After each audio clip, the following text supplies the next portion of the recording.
ہر چیز کا علاج ہے، ہر چیز کا حل موجود ہے، صرف ایک چیز کا علاج نہیں ہے، ایک چیز کا حل نہیں ہے۔ وہ یہ ہے کہ میں سمجھنا ہی نہیں چاہتا، میں سدھرنا نہیں چاہتا، میں سننا نہیں چاہتا، میں کسی کی نہیں مانتا، جو کچھ ہوں میں ہی ہوں۔ یہ دہریت ہے، یہ خدا کے ساتھ بغاوت ہے، اللہ کے ساتھ، ایشور کے ساتھ بغاوت ہے کہ یہ انسان آج اپنی انا پرستی میں، انانیت کے اندر اور اپنے آپ کو منوانے کے چکر میں اپنے مالک کو، اپنے خالق کو، اپنے ایشور کو بھول چکا ہے۔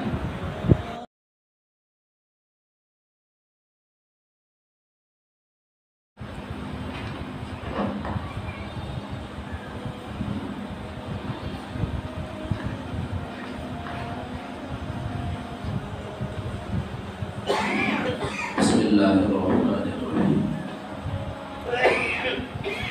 الحمدللہ وکفی وسلام علی عبادہ الذین اصطفی، اما بعد فاعوذ باللہ من الشیطان الرجیم، بسم اللہ الرحمن الرحیم۔ یا ایھا الذین آمنوا علیکم انفسکم لا یضرکم من ضل اذا اہتدیتم، صدق اللہ العظیم۔ قال النبی صلی اللہ علیہ وسلم ترکت فیکم امرین لن تضلوا ما تمسکتم بہما کتاب اللہ و سنتی، او کما قال صلی اللہ علیہ وسلم۔ بزرگان محترم، میرے دینی ایمانی بھائیوں،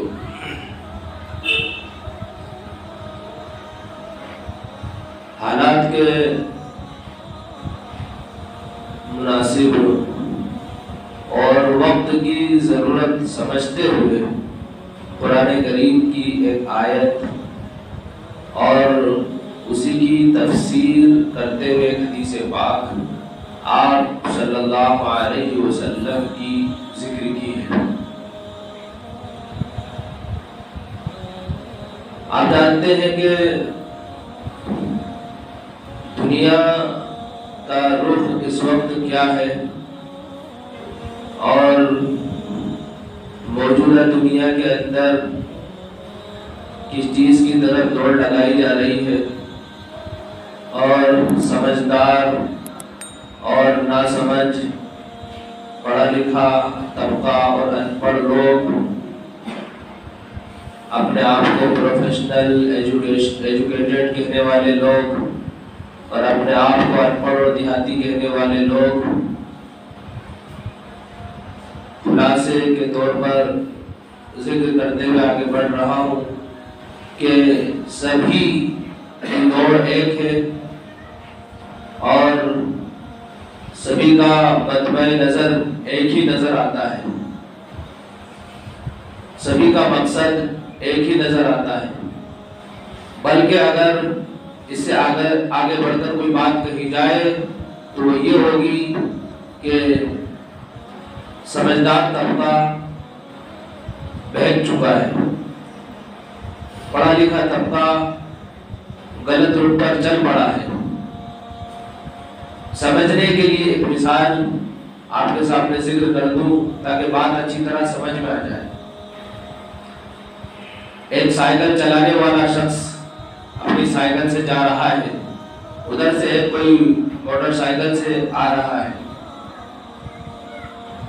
یا کوئی موٹر سائیکل سے آ رہا ہے، اس کے سامنے کوئی کار سے آ رہا ہے، یعنی ایک غریب اور کمزور انسان ہے، ان پڑھ اور دیہاتی انسان ہے، اس کے سامنے ایک پڑھا لکھا مالدار ایجوکیشن پرست یا ایجوکیشن پرست اس لیے کہا میں نے کہ اس لیے کہ آج گویا کہ تعلیم کو خدائی درجہ دے دیا گیا اور اس کے بعد بھی خدا کو نہیں پہچان سکے، اس لیے میں نے ایجوکیشن پرست کہا۔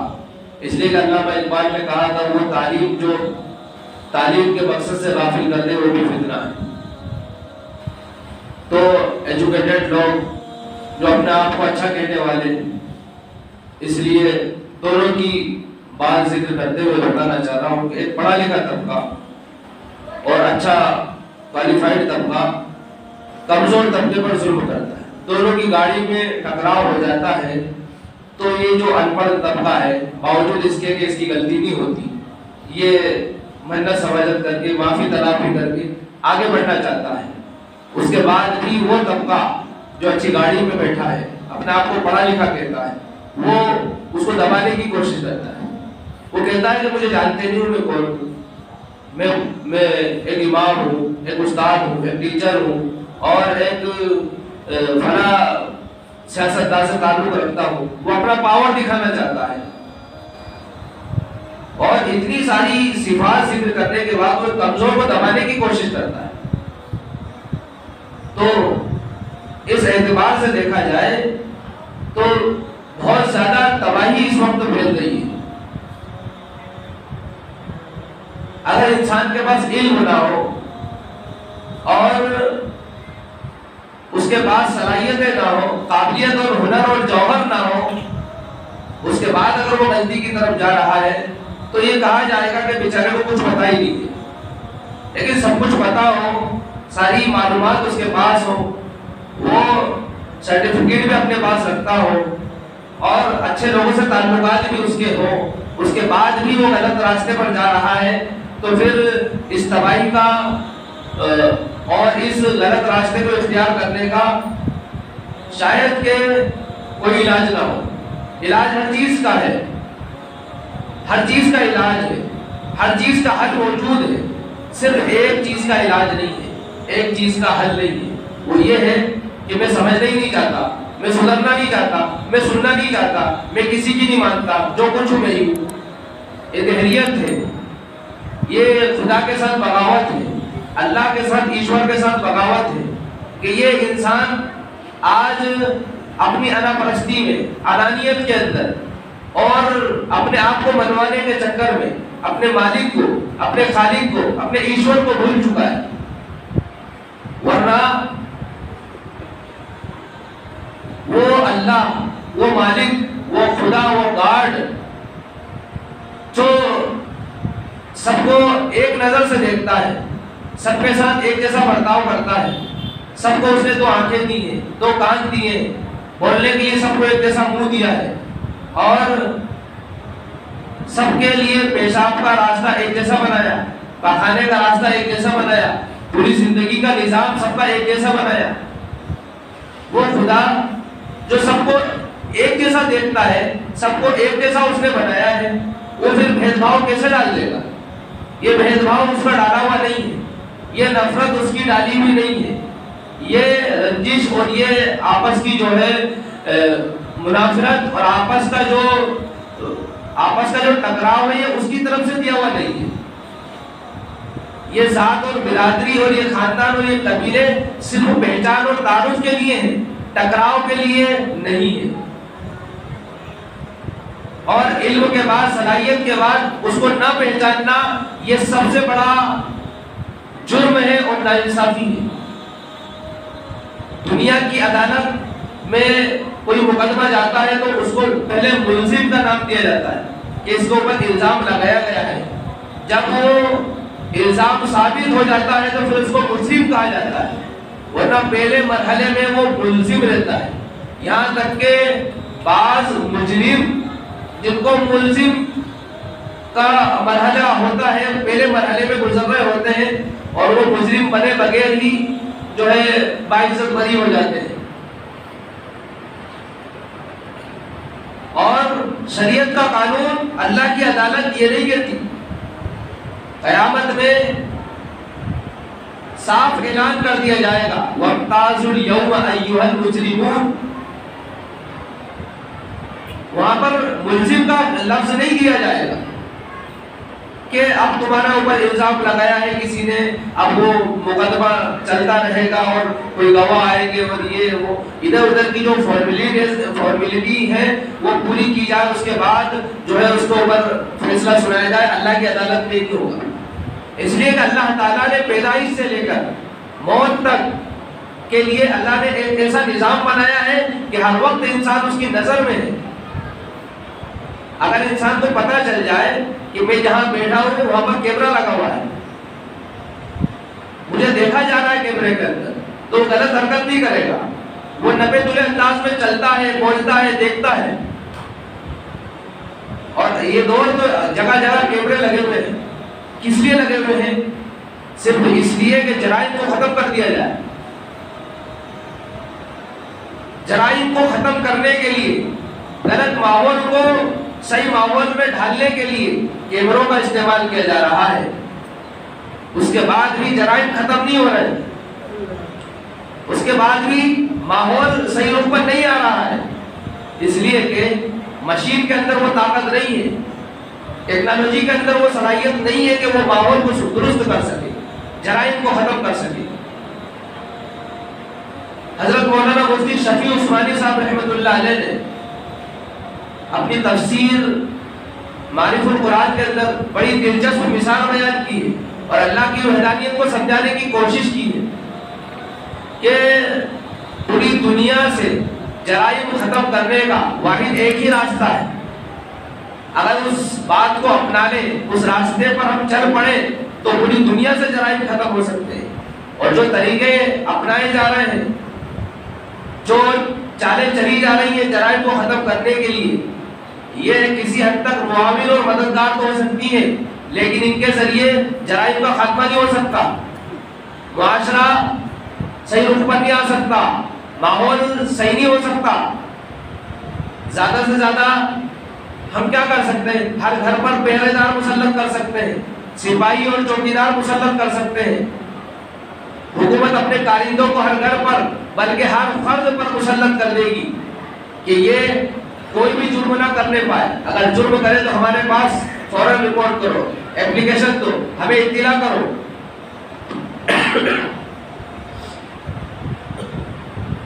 تو بتائیے جو کمزور طبقہ ہے وہی جو ہے سزا بھگتے گا، اسی پر جو ہے قانون نافذ کیا جائے گا. ظلم کی چکی میں صرف اسی کو پیسا جائے گا جو کمزور طبقہ ہے، جو غریب طبقہ ہے.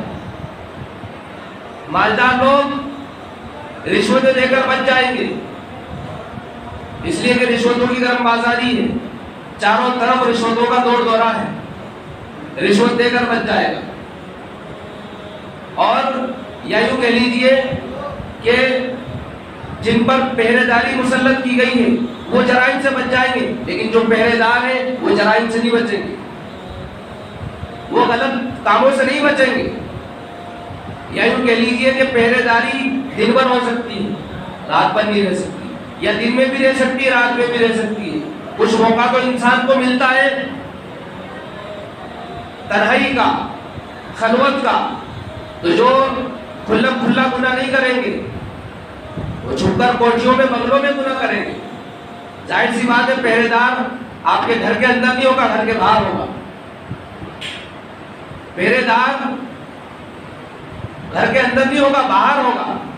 آپ بازار میں جائیں گے تو آپ کے ساتھ ہوگا، یا بازار میں ہوگا، راستوں میں ہوگا، چوراہوں پر ہوگا.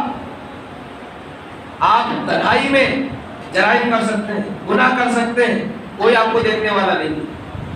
لیکن ان سارے جرائم کو ختم کرنے کے لیے، پوری دنیا میں امن قائم کرنے کے لیے ایک واحد راستہ ہے، اور وہ یہ ہے کہ اللہ کو تسلیم کر لیا جائے، اللہ کو ایک مان لیا جائے کہ میرا اللہ مجھے ہر جگہ دیکھ رہا ہے.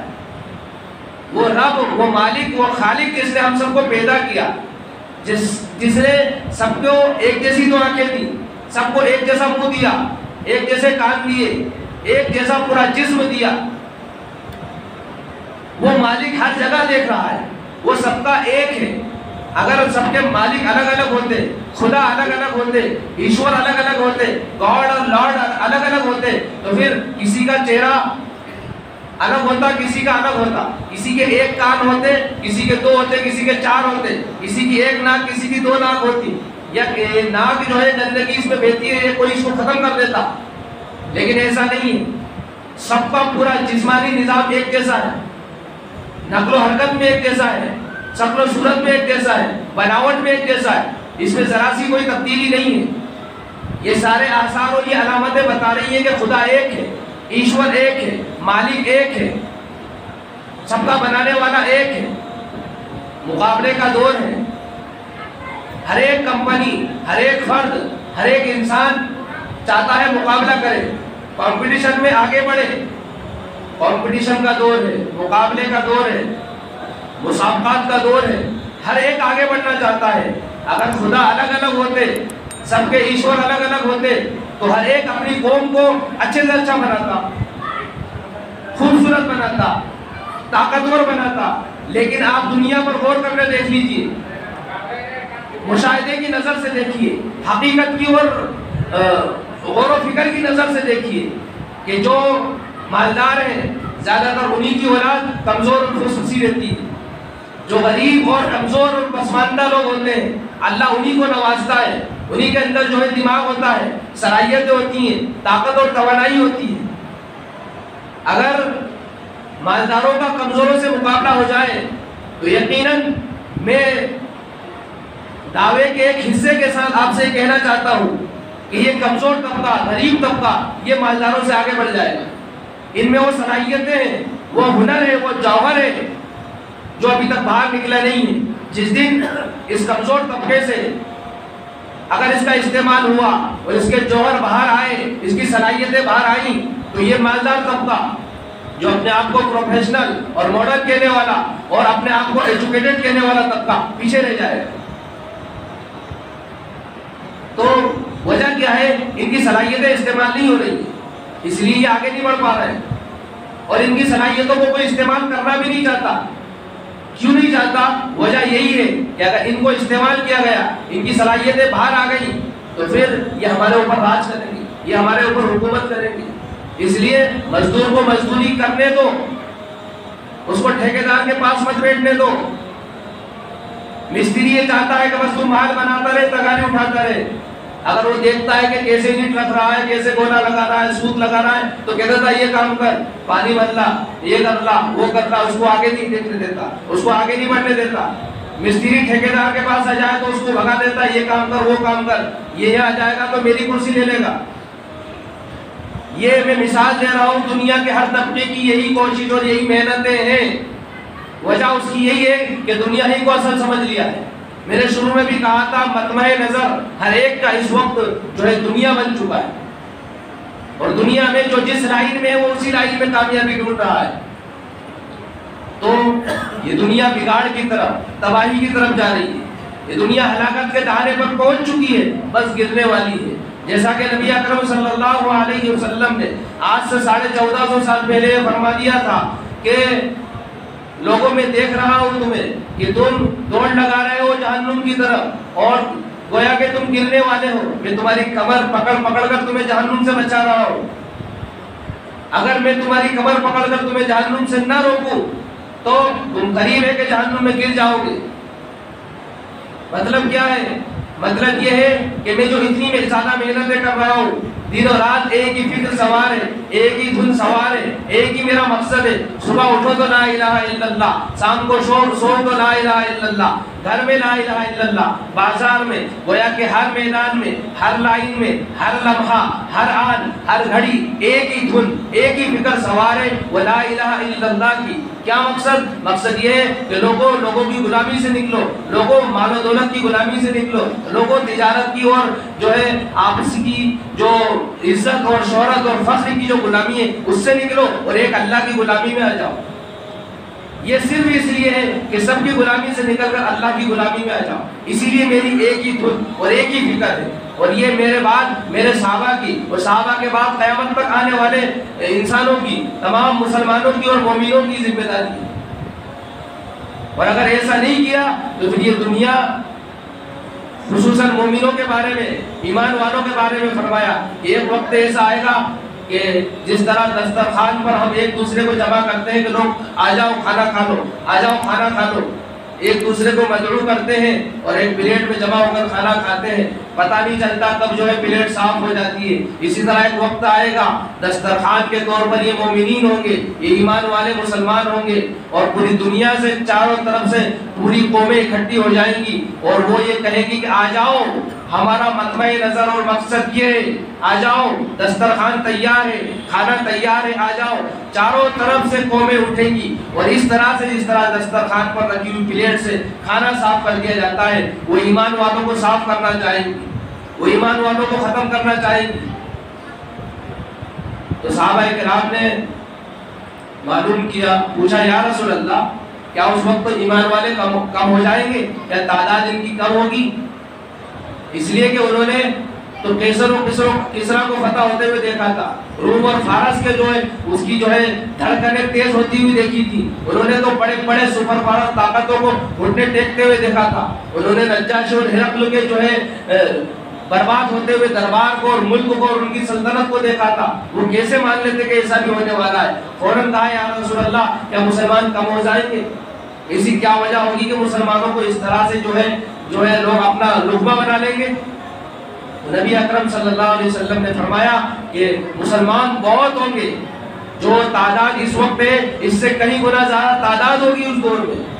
وجہ صرف یہ ہوگی کہ حب الدنیا و کراہیت الموت، یہ دنیا سے محبت کرنے والے بن جائیں گے اور موت سے نفرت کریں گے، دنیا سے محبت کریں گے اور موت سے نفرت کریں گے، اس لیے یہ حالات ان کے اوپر آ جائیں گے۔ آج دنیا کے ہر انسان کو بلا تفریق میں ایک دعوے کے ساتھ کہہ رہا ہوں، ہر ایک کا جائزہ لیجئے، ہر ایک کو دنیا سے محبت ہے۔ کچھ مخلص بندے بھی ہوتے ہیں جو مبالغے کے طور پر بیان کرنے میں ان کو الگ سے ذکر نہیں کیا جاتا، اللہ کے ایسے مخلص اور برگزیدہ بندے بھی ہیں جو ہر وقت اللہ کے دیدار کے انتظار میں بیٹھے ہوئے ہیں، جو ہر وقت آخرت کے طرف جو ہے اپنے سفر کو روانہ کیے ہوئے ہیں، وہ سفر پر چل رہے ہیں، وہ کبھی دنیا کی طرف للچائی ہوئی نظر سے نہیں دیکھتے۔ آج بھی اللہ کے ایسے بندے ہیں، اور جب جب اس طرح کے لوگ نہیں رہیں گے تو پھر اللہ اپنا نظام ختم کر دے گا، قیامت کو برپا کر دے گا۔ بہرحال مبالغے کے طور پر بیان کرتے ہوئے بلا تفریق یہ کہہ رہا ہوں کہ جس ماحول میں ہم زندگی گزار رہے ہیں ہر ایک کا جائزہ لیجیے، وہ یہی نظر آئے گا تو دنیا سے محبت کرنا ہے، ماں سے محبت، ماں کے لیے زندگی گزارنا یہ دنیا کی محبت ہے، باپ کے لیے ساری قربانیاں دینا، ساری محنتیں کرنا یہ دنیا سے محبت ہے، اولاد کے لیے بیوی بچوں کے لیے ساری صلاحیتیں لگا دینا یہ دنیا سے محبت ہے، کھیت پر ساری صلاحیتیں لگا دینا یہ دنیا سے محبت ہے، علم پر ساری صلاحیتیں لگا دینا دنیا سے محبت ہے، اگر اللہ کو نہ پہچانا جائے۔ علم، ایجوکیشن، تعلیم، شکشا صرف اس لیے کہ بنانے والے اللہ کو پہچان لیا جائے، بنانے والے خدا کو، گاڈ کو، ایشور کو پہچان لیا جائے۔ علم اس لیے ہے کہ اچھی نوکری مل جائے گی، اچھا مقام و مرتبہ مل جائے گا، اس لیے علم حاصل کیا جا رہا ہے، ایجوکیشن میں آگے بڑھا جا رہا ہے۔ حضرت مولانا یوسف صاحب رحمۃ اللہ علیہ فرمایا کرتے تھے جس طرح زندہ چلتا ہے اسی طرح مردہ بھی چلتا ہے، زندہ 2 پیروں پر چلتا ہے، مردہ 8 پیروں پر چلتا ہے، 8 پیروں پر، زندہ بھی چلتا ہے مردہ بھی چلتا ہے، مردہ 8 پیروں پر چلتا ہے یعنی 4 کے کندھوں پر چلتا ہے، اور زندہ 2 پیروں پر چلتا ہے۔ زیادہ پیر ہیں، 4 کندھے اس کے پاس ہیں، اس کے بعد بھی یہ کسی کام کا نہیں ہے، یہ سن نہیں سکتا، بول نہیں سکتا، اپنا دفاع نہیں کر سکتا، اور یہ 2 پر چلنے والا اس کے اندر ابھی بولنے کی صلاحیت ہے، دیکھنے کی، سننے کی، دفاع کرنے کی صلاحیت ہے، مردہ بے حیثیت ہے۔ جس طرح مردہ 4 کے کندھوں پر چلتا ہے، آج یہ امت 4 کے کندھوں پر چل رہی ہے، جس طرح مردہ 4 کے کندھوں پر چلتا ہے، یہ امت 4 کے کندھوں پر چل رہی ہے۔ سب سے پہلا کندھا ہے عورت، دولت، شہرت، ایجوکیشن، یہ 4 کے کندھوں پر چل رہی ہے۔ کسی نے عورت کو جو ہے مقصد بنا رکھا ہے، کسی نے دولت کو مقصد بنا رکھا ہے، کسی نے شہرت کو مقصد بنا رکھا ہے، کسی نے علم اور ایجوکیشن کو مقصد بنا رکھا ہے، چاروں کو مقصد بنا رکھا ہے۔ یہ امت مردہ اور مرحوم ہو چکی ہے، 4 کے کندھوں پر چل رہی ہے، اور مردے کا مقام کیا ہے؟ گڑھا کھود کر اس میں دفن کر دو۔ تو یہ امت اگر نہیں سدھری، اس نے ہوش کے ناخن نہیں لیے، تو پھر اس کا بھی مقام یہ ہوگا کہ گڑھے میں اس کو دھکیل دیا جائے گا، پھینک دیا جائے گا۔ اس لیے کہ بےحیث ہو چکے ہیں ہم لوگ، ہماری حس اور ہمارا شعور ختم ہو چکا ہے، سوچنے سمجھنے کی صلاحیت مسدود ہو چکی ہے۔ ہم دنیا میں ایسے پاگلوں کی طرح زندگی گزار رہے ہیں جیسے ہمیں کچھ پتہ ہی نہیں ہے۔ تو بھائیو، یہ آپ کو واقف کرانے کے لیے آپ کو برا ہوا سبق یاد دلانے کے لیے اور آپ کو صحیح رخ پر لانے کے لیے یہ درد میں نے آپ کے سامنے بیان کیا ہے. اگر آپ نے ابھی بھی اگر اپنے اندر احساس پیدا نہیں کیا، شعور آپ کے اندر نہیں آیا، تو پھر کوئی وقت ایسا نہیں ہے اور کوئی دور ایسا الگ سے آنے والا نہیں ہے کہ آپ کو کوئی ہاتھ پکڑ کر یہ کہے گا کہ صاحب کرسی پہ بیٹھ جائیے. ایسا کبھی نہیں ہوا، نہ ہوا ہے نہ ہوگا. تو اس کے لیے کیا کرنا ہے؟ آج آزادی کا جشن منایا ہم لوگوں نے، 75ویں سال پر جشن آزادی منایا. آپ سوشل میڈیا پر جاؤ، مسلمان جن کے مذہب میں ناچنا گانا اور اس کو عملی طور پر کرنا حرام ہے، دیکھنا حرام ہے، ایسے لوگوں کے ساتھ اٹھنا بیٹھنا گناہ ہے، ایسا آزادی کا جشن منایا کہ جو ہے کفریہ نعرے لگائے، ناچا گایا اور خوب جشن منایا. ہمیں خود سوچ کر سمجھ کر یہ اندازہ لگانا چاہیے تھا، اپنے بڑوں سے پوچھنا چاہیے تھا. عید سب سے زیادہ خوشی کا تہوار ہے ہمارے لیے، کہ اس پر ناچتے ہیں ہم لوگ، جو آزادی پر ناچ رہے ہیں، اس لیے کہ مسلمان اللہ کو بھول گیا. تو آج غدار وطن کو وفاداری کا ثبوت دینے کے لیے مسلمان ناچ رہے ہیں. جن کو تم وفاداری کا ثبوت دے رہے ہو وہ تم سے وفاداری نہیں چاہتے. ان کو خود پتا ہے کہ تمہارے بزرگوں نے اس ملک کے لیے اپنا بلیدان دیا ہے، اپنا خون بہایا ہے، پھانسی کے تختوں پر ان کو لٹکایا گیا ہے. تم سے زیادہ تمہارے دشمن جانتے ہیں، شر پسند شخصیتیں جانتی ہیں.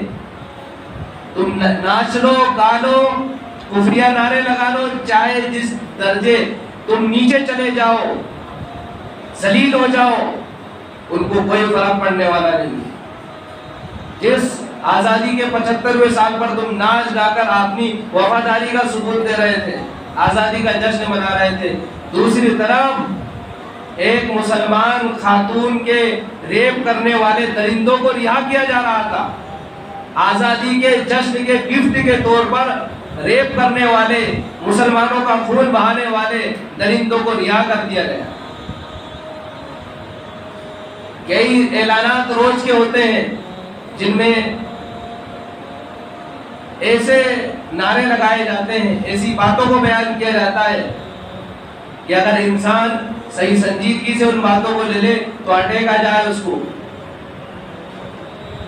چاروں طرف ہندو راشٹر بنانے کی تحریکیں، اعلانات اور اس کے لیے کوششیں ہو رہی ہیں، اور مسلمان ناچ گا کر اپنے مذہب سے بالائے طاق ہو کر، اپنے مذہب سے آزاد ہو کر جو ہے خوشی منا رہا ہے. تو کون آئے گا آپ کو سمجھانے کے لیے؟ کہ حضرت جبرائیل آپ کو سمجھانے آئیں گے؟ کون آئے گا آپ کو سمجھانے کے لیے؟ اگر کوئی آنے والا ہے تو مجھے بتا دیجیے، میں بھی آپ ہی کی صف میں بیٹھ جاتا ہوں، اس کا انتظار کروں گا. بھائیوں، کوئی آپ کو سمجھانے آنے والا نہیں ہے، کوئی نبی اور رسول اب نہیں آئے گا. نبیوں کا سلسلہ بند ہو گیا ہے، رسولوں کا سلسلہ بند ہو گیا ہے. اب آپ ہی کو کرنا ہے جو کچھ کرنا ہے. اللہ نے آپ کو کھانے کمانے کے لیے نہیں بھیجا ہے، دنیا آپ کا مقصد نہیں ہے. دنیا آپ کو اللہ نے تیاری کے لیے دی ہے، تیاری کی چیز کی آخرت کی تیاری کے لیے دی ہے. اگر آپ کامیاب ہونا چاہتے ہیں، دنیا میں ہر انسان کامیاب ہونا چاہتا ہے، اور یہ جو دو لفظ میں نے بولے ہیں یہ روزانہ آپ سنتے ہوں گے اور بولتے ہوں گے. کیا لفظ دو؟ کہ ہر انسان کامیاب ہونا چاہتا ہے، لیکن کامیابی کائے میں رکھی اللہ نے؟ دین میں رکھی. 18ویں پارے کی پہلی آیت، قد افلح المؤمنون. 18ویں پارے کی پہلی آیت، قد افلح المؤمنون. ایمان والے کامیاب ہو گئے. اللہ نے ایسا لفظ استعمال کیا کہ جس کا ہونا یقینی ہے. کامیابی کو ایمان کے ساتھ جوڑا ہے. ایک جگہ نہیں، پورا قرآن اس بات کو بیان کر رہا ہے کہ کامیابی صرف ایمان والوں کے لیے ہے، صرف ایمان والوں کے لیے. والعصر ان الانسان لفی خسر الا الذین آمنوا. کامیابی ایمان والوں کے لیے. وَلَا تَهِنُوا وَلَا تَحْزَنُوا وَأَنْتُمُ الْأَعْلَوْنَ إِن كُنتُم مُؤْمِنِينَ. کامیابی ایمان والوں کے لیے. پورا قرآن بھرا ہوا ہے اس سے کہ ایمان کے ساتھ کامیابی ہے. اور ایمان دھوکہ دینے سے روکتا ہے, غیر اللہ کے آگے سر جھکانے سے, ہاتھ پھیلانے سے روکتا ہے. ایمان جو صرف اللہ سے جوڑنے والی طاقت ہے. اللہ کو مانتے ہوئے غیر اللہ کے آگے ہاتھ پھیلانا اللہ کی غیرت کو جوش دلانا ہے. اللہ اس بات کو گوارا نہیں کرتا. تو کامیابی ایمان کے ساتھ ہے. اگر ایمان میری اور آپ کی زندگی میں ہے تو ہم کامیاب ہیں. اور یہ کامیابی صرف دنیا کی نہیں ہوگی, دنیا کی بھی ہوگی, آخرت کی بھی ہوگی. اس لیے اللہ تعالیٰ نے صاف الفاظ میں اعلان فرما دیا پورے قرآن میں, مَن يَعْمَلْ مِنَ الصَّالِحَاتِ مِن ذَكَرٍ أَوْ أُنثَىٰ وَهُوَ مُؤْمِنٌ فَلَنُحْيِيَنَّهُ حَيَاةً طَيِّبَةً. کہ جو بھی آدمی ہو یا عورت ہو, اگر وہ ایمان والا ہے فَهُوَ مُؤْمِن, اگر وہ ایمان والا ہے تو ہم دنیا کی زندگی ہو یا آخرت کی زندگی ہو اس کو پاکیزہ بنا دیں گے. پاکیزہ زندگی کسے کہتے ہیں؟ پاکیزہ زندگی کہتے ہیں جس پر کوئی داغ نہ ہو, جس کو اطمینان سے رزق ملتا ہو. کوئی انسان اپنی دکان کھولتا ہے, اس کی روزی روٹی اس سے وابستہ ہے, وہ اچھے سے جو ہے اس کا گزارا ہو رہا ہے, کسی کی طرف نظر اٹھا کر دیکھنا نہیں پڑتا, وہ اس کو کامیابی سمجھ رہا ہے. اور اس کے بالمقابل وہ انسان جس سے کہہ دیا کہ تم یہیں بیٹھے رہو, ہم تمہیں رزق دیں گے, ہم تمہیں ہر طرح کی نعمتیں دیں گے. دونوں میں کون بہتر ہے؟ جس کو بٹھا کر کھلایا جا رہا ہے. میں یہ نہیں کہہ رہا ہوں کہ آپ ایمان لے آؤ گے تو آپ سے کہہ دیا جائے گا مسجد میں بیٹھو آپ کو ہم کھلائیں گے. آپ کو محنت تو کرنا پڑے گی, دکان پر بھی جانا ہے, کھیت پر بھی جانا ہے, تجارت بھی کرنا ہے, سب آپ کو کرنا ہے. لیکن جو آپ دن و رات محنت کر کے کما رہے ہو وہ چند گھنٹوں کی محنت سے آپ کو مل جائے گا, تھوڑی محنت سے آپ کو مل جائے گا. مقدر میں جو لکھا ہے وہ کھا کر مرے گا انسان, جو لکھا ہے وہ انسان حاصل کر کے مرے گا. جتنی سانسیں اللہ نے لکھ دی ہیں وہ سانسیں پوری لے کر مرے گا, جتنا پانی لکھ دیا ہے پی کر مرے گا. اور اگر طبیعت خراب ہو گئی تو بوتل کے ذریعے پانی پلائیں گے, جب تک پانی نہیں پلے گا مرے گا نہیں, اس کی سانس نہیں ختم ہوگی. ایک ایک دانہ یہ انسان اپنے مقدر کا کھا کر جائے گا.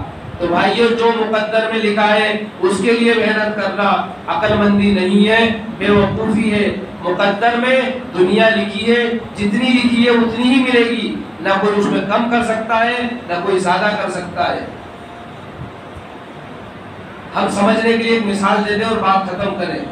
ہم جس وقت مدرسے میں پڑھتے تھے, میں اکیلا نہیں پڑھتا تھا, میرے گھر کا ایک بچہ مدرسے میں پڑھتا تھا. ہم سارے بہن بھائی مدرسے میں تھے, کوئی بھی گھر پہ نہیں تھا, گھر پہ صرف ابا. تو اللہ تعالیٰ والد صاحب کی کمائی میں اتنی برکت دیتا تھا کہ ہمیں کتابیں بھی دلواتے تھے اور فیس بھی دیتے تھے, خرچہ بھی دیتے تھے. ساری ضرورتوں کا کام ان کے ہاتھ میں تھا, وہ ساری ضرورتیں اللہ والد صاحب کے ذریعے پوری کرواتا. اور سال بھر میں میرے اکیلے کا خرچہ 50,000 روپے آتا تھا.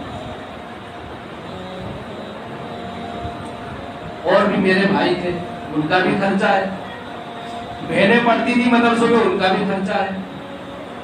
سب کا خرچہ ایک والد صاحب کے ذمہ. والد صاحب کوئی بہت بڑے تاجر نہیں تھے, آپ کے گاؤں والے تو بہت اچھی طرح جانتے. ویئر ہاؤس کے اندر یا غلہ منڈی میں ہماری کرتے. ایک انسان کی کمائی میں اللہ نے برکت دی تو سب کو جو ہے اللہ نے دین سے لگا دیا.